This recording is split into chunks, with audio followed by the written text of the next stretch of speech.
તો હવે વાત કરીશું મહાસંગ્રામની।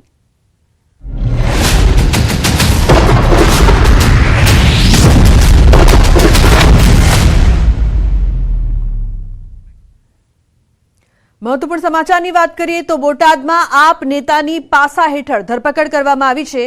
મૌલાના શૌકત અલી ખાનની ધરપકડ કરવામાં આવી છે। આરોપીની મારામારીની ગુનામાં હતી સંડોવણી। મૌલાના શૌકત અલી આપ લઘુમતી મોરચાના પ્રમુખ। ધરપકડ મામલે આપ એમએલએ ઉમેશ મકવાણાનું નિવેદન સામે આવ્યું। મૌલાના શૌકત અલી ગુનેગાર નથી, ભાજપની ચાલ છે એવું તે કહી રહ્યા છે।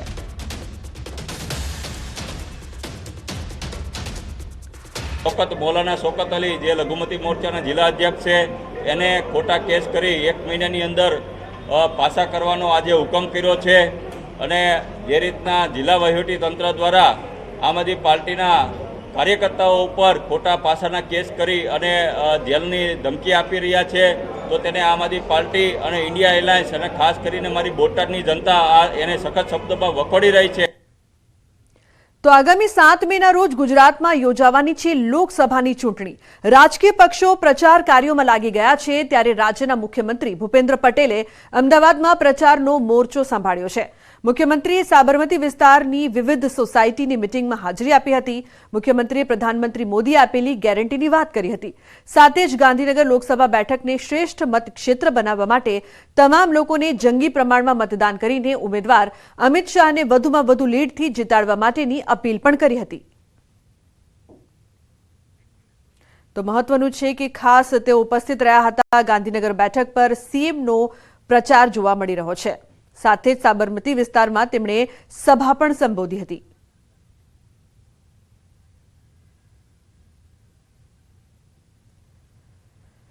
પણ ગાંધીનગર મત ક્ષેત્રના દરેકે દરેક તળાવ ઇન્ટરલિંકિંગ થઈ ગયા છે અને વરસાદનું પાણી તળાવમાં જાય એની વ્યવસ્થા આખી ઊભી કરી છે અને ગેરંટી તો અત્યારે કોઈ નહીં ચાલે। કોની ચાલે? એક જ ચાલે છે ગેરંટી તો માન્ય નરેન્દ્રભાઈની જ ગેરંટી ચાલે। આપણે બધા જ ભેગા થઈ અને એ દિવસે વોટિંગ 100% કરીએ। જે હાજર છે બધાનું વોટિંગ 100% થવું જોઈએ અને આ બધાનું વોટિંગ કરી અને આપણે અમિતભાઈને દેશમાં સૌથી વધારે વોટથી જીતાડીને દિલ્હી મોકલીએ। તો જંગી પ્રમાણમાં મતદાન કરવા માટે તેમણે અપીલ કરી હતી, સભા સંબોધી હતી। અમિત શાહને વધુમાં વધુ લીડથી જીતાડવા માટે તેમણે ખાસ અપીલ કરી હતી। મોટી સંખ્યામાં સભામાં લોકો પણ ઉપસ્થિત રહ્યા હતા। ગાંધીનગર બેઠક પર સીએમનો પ્રચાર। જ્ઞાતિગત સમીકરણોની વાત કરીએ તો ક્ષત્રિય અને ઠાકોર સમાજનો દબદબો, પાટીદાર સમાજનું પણ પ્રભુત્વ છે। આ ચૂંટણીમાં જે જ્ઞાતિગત સમીકરણો છે તે આપણે જો જોઈએ તો પટેલ મતદાર 20% છે અને સાથે સાથે જે પ્રકારથી અન્ય મતદારોની વાત કરવામાં આવે તો ઠાકોર મતદારો 15 થી 20% છે। છેલ્લા 30 વર્ષથી ભાજપનો દબદબો રહ્યો છે। આ બેઠક પર ગાંધીનગર બેઠકનો આ ઇતિહાસ છે અને 14 ચૂંટણીમાં 10 વખત ભાજપની જીત થઈ છે, એટલે કે ભાજપનું પ્રભુત્વ છે। 1998 થી અહીં કમળ ખીલી રહ્યું છે જે સતત યથાવત પણ જોવા મળી રહ્યું છે અને લાલકૃષ્ણ અડવાણી 1998 થી 2014 સુધી અહીંથી સાંસદ પણ રહી ચૂક્યા છે। 2019 થી અમિત શાહ સાંસદ છે।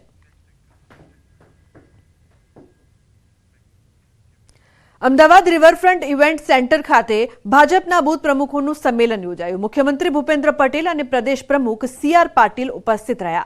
કાર્યક્રમમાં ભાજપના 4900 બૂથ પ્રમુખો હાજર રહ્યા હતા। ભાજપ પ્રદેશ પ્રમુખ CR પાટીલે કહ્યું કે ચૂંટણીમાં ભાજપને 2 કરોડ 22 લાખ મત મળે તેવી કાર્યકરોને અપીલ કરી। તો મુખ્યમંત્રીએ કાર્યકરોના કાર્યોની પ્રશંસા કરી।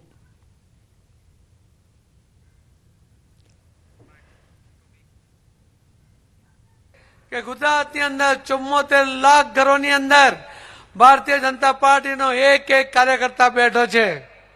હવે આ 74 લાખ લોકોના ઘરમાં જો 3 મતનો એવરેજ ગણીએ ને, કોઈમાં 2 હોય, કોઈમાં 4 હોય, 3 ની એવરેજ ગણીએ તો બી 2 કરોડ ને 22 લાખ મત એ ભારતીય જનતા પાર્ટીને આ ઇલેક્શનમાં મળવા જોઈએ।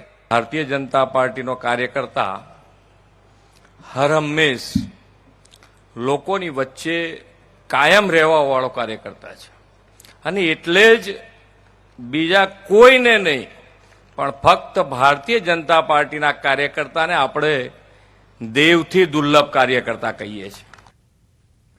તો પ્રદેશ પ્રમુખ પાટીલે બનાસકાંઠાના ડીસામાં આયોજિત ભાજપના બૂથ પ્રમુખ સંમેલનમાં ભાગ લીધો. લોકસભાની ચૂંટણીને લઈને પાટીલે બૂથ પ્રમુખ અને કાર્યકર્તાઓને સંબોધિત કર્યા. મંત્રી બળવંતસિંહ રાજપૂત, સાંસદ પરબત પટેલ, રાજ્યસભા સાંસદ બાબુભાઈ દેસાઈ અને જિલ્લા ભાજપના ધારાસભ્યો, નેતાઓ અને કાર્યકર્તાઓ મોટી સંખ્યામાં ઉપસ્થિત રહ્યા. પાટીલે કાર્યકરોને બૂથ લેવલે પ્રચાર કરવાનું સૂચન કર્યું. સાથે જ 5 લાખની લીડથી જીતવાને લઈને જે લક્ષ્ય ભાજપે રાખ્યો છે તેને હાંસલ કરવા તનતોડ મહેનત માટે આહવાન કર્યું.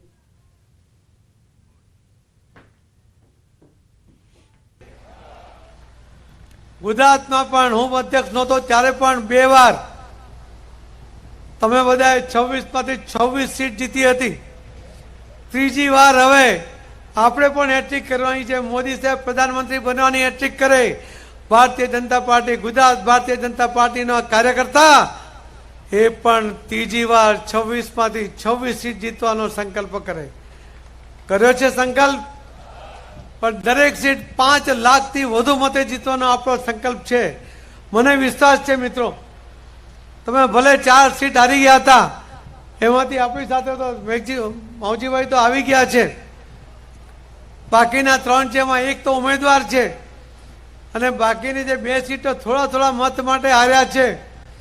તમે તાકાત લગાવો આ વખતે.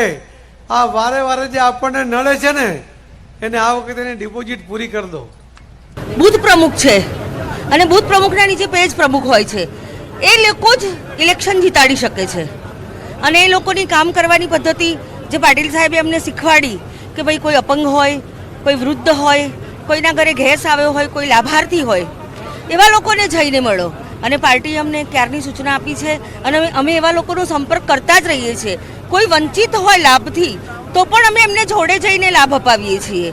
એટલે પાટીલ સાહેબનો જે મુદ્દો છે એનાથી જ ઇલેક્શન લડી શકાય અને એનાથી જ આપણે સક્સેસ જઈશું. ભારતીય જનતા પાર્ટીના કાર્યકર્તા તરીકે જે કામ કરવાનું જે સૂચન કર્યું છે અને એમાં જે પાર્ટીમાં પ્રાણ ફૂંક્યા છે. કાર્યકર્તાઓ કામ કરતા જ ના, પણ ઓછી મહેનતમાં વધારે કામ થાય એવું એમણે ઘણું બધું શીખ્યું અને જેને કાર્યકર્તાઓએ પણ ખૂબ સારી રીતે વધાવ્યું છે. તો લોકસભાની ચૂંટણીનો જામ્યો છે જોરદાર જંગ. બનાસકાંઠાના ડીસામાં ભાજપ ઉમેદવારના પ્રચાર દરમિયાન પ્રદેશ ભાજપ પ્રમુખ CR પાટીલના નિવેદન પર કોંગ્રેસ ઉમેદવાર ગેનીબેન ઠાકોરે પ્રતિક્રિયા આપી. પાટીલે કહ્યું કે આ વખતે પણ 26માંથી 26 બેઠકો 5 લાખ મતની લીડથી જીતવાની છે. કોઈનું નામ લીધા વગર તેમણે કાર્યકરોને કહ્યું કે તાકાત લગાડો, નડે છે તેમની ડિપોઝિટ જપ્ત કરી લો.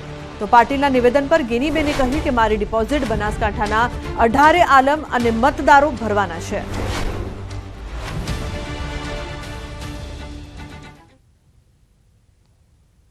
મને વિશ્વાસ છે મિત્રો, તમે ભલે 4 સીટ હારી ગયા હતા, એમાંથી આપણી સાથે તો માવજીભાઈ તો આવી ગયા છે.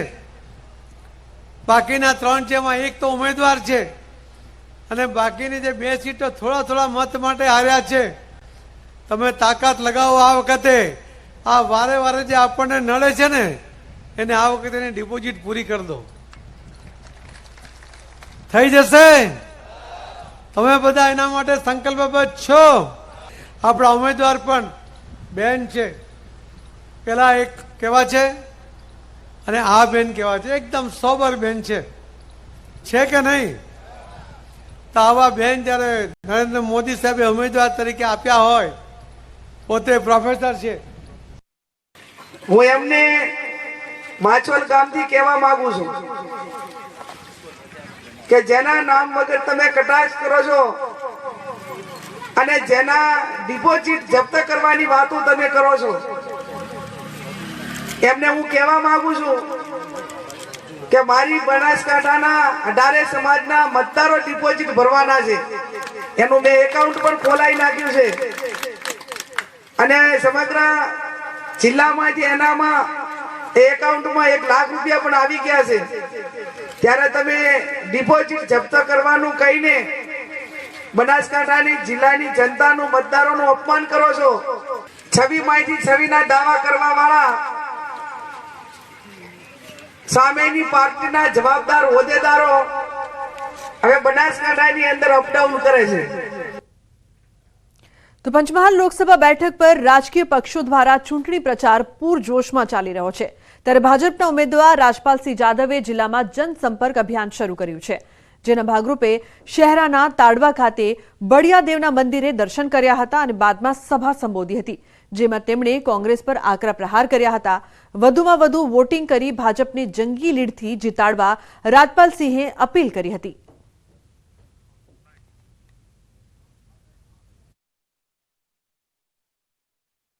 આજે કૃષિ સન્માન નિધિ વર્ષના 6,000 રૂપિયા સીધા આપણા ખાતાની અંદર આવી જાય છે. એમાં પણ હજુ 12,000 રૂપિયા થવાના છે. જે કોઈ કોંગ્રેસનો કોઈ કાર્યકર આવે તમારી જોડે તો એને પૂછી લેજો કે ભાઈ મોદી સાહેબનો લાભ લો છો, ખાતામાં પૈસા આવે છે? નકલ ચેક કરશો તો 1 વીઘું જમીન હશે ને કદાચ 20 નામ હશે એની અંદર. ખૂબ વિશ્વાસ મૂકીને એવું કીધું કે અમારા 29 બૂથ છે, એમાંથી એક પણ બૂથમાં કોંગ્રેસનું નામ અને નિશાન નહીં રહેવા દઈએ. એ સંકલ્પ સાથે આજે ઉમેદવારને એ લોકોએ આશ્વાસન આપ્યું.